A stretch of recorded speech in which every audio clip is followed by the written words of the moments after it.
Hello viewers, চলে এসেছি আবারও একটি নিউজ নিয়ে। কার উপর ক্ষোভ ছাড়লেন নুসরাত ফারিয়া? দুই বাংলার জনপ্রিয় অভিনেত্রী নুসরাত ফারিয়া সম্প্রতি নিজের লুকানো ক্ষোভ ঝেড়েছেন লাস্যময়ী ও সুন্দরী।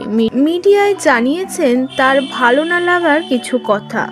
বেসরকারি একটি রেডিওকে দেওয়া সাক্ষাৎকারে নুসরাত বলেন, মিডিয়ার কাজ করতে গিয়ে যে বিষয় এখনও আমার খারাপ লাগে তা হল অকারণে মানুষের কটাক্ষ। নুসরাত বলেন, 2024 সালে আজকের মতো উন্নত একটি সময়ে দাঁড়িয়ে যখন শিক্ষিত কোনো পরিবার বলে, আরে ও তো নায়িকা, তখন আমার সত্যিই খারাপ লাগে।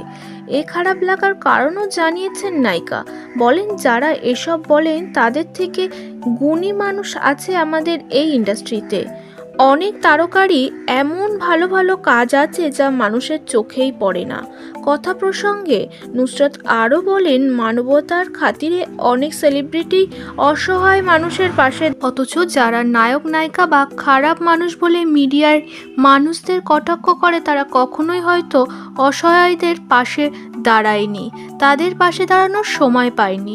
মিডিয়ায় কাজ করা মানেই সে মানুষ হিসাবে খারাপ, এমন ধ্যান ধারণার মানুষ এখনও সমাজে পাওয়া যায়। অথচ প্রায় প্রতিটি ঘরে ঘরেই এখন ইউটিউবার খুঁজে পাওয়া যাবে। এটাও মিডিয়ারই কাজের অংশ বলে জানান নুসরাত। এসবে কোনো নেতিবাচক দৃষ্টিভঙ্গি না থাকলেও এখনও কেন নায়ক নায়িকাদের প্রতি নেতিবাচক দৃষ্টিভঙ্গি, এমন প্রশ্ন তোলেন অভিনেত্রী।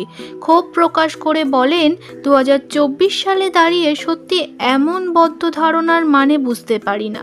বন্ধুরা, আপনারা কি নুসরাতের কথায় সহমত, নাকি আপনাদের মন্তব্য সম্পূর্ণ আলাদা? অবশ্যই কমেন্ট সেকশনে কমেন্ট করে জানাতে ভুলবেন না। চলে আসবো আবারও কোনো নিউজ নিয়ে বিনোদন জগতের।